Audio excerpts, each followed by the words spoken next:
Lubid, Israel. We're so excited. Super 7, yun na!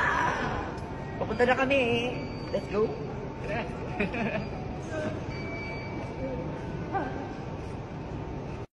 Julian at River Cruz natrap sa giyera sa Israel.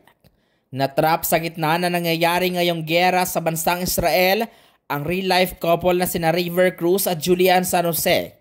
Hindi natuloy ang inaasahang concert ni River at Julian kasama ang komedyanteng si Bubay na pinamagatang love trip na love trip pa matapos sa pag-atake ng Palestinian group na Hamas sa Israel.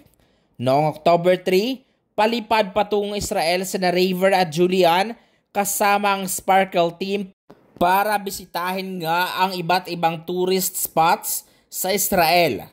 Noong Sabado, October 7, ay nakatakdang ganapin ang kanilang concert sa Smolar's Auditorium sa Tel Aviv University.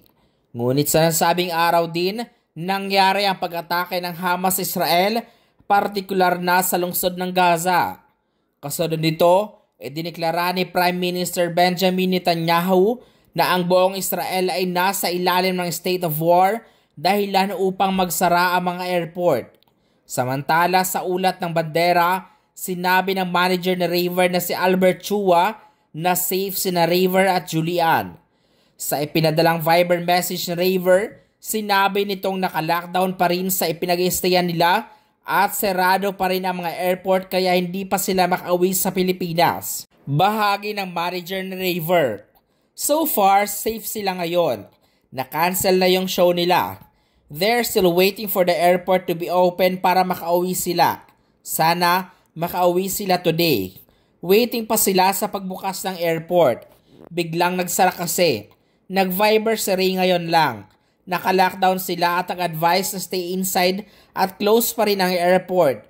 Pero safe naman daw sila. Sa ngayon, di pa sila pinapalabas.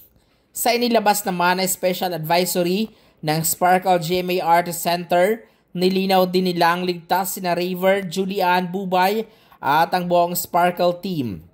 Anila, in view of the recent reports we're getting from Tel Aviv, the management of Sparkle would like to announce that Julian San Jose, River Cruz, Bubay are in the Sparkle team who are currently in Israel now for a concert and are all safe. The show for tonight was already cancelled and the whole GMA team will leave for Manila as scheduled. We thank for everyone their well wishes as we pray for their continued safety and protection. Yan nga ang naging bahagi ng Sparkle Management.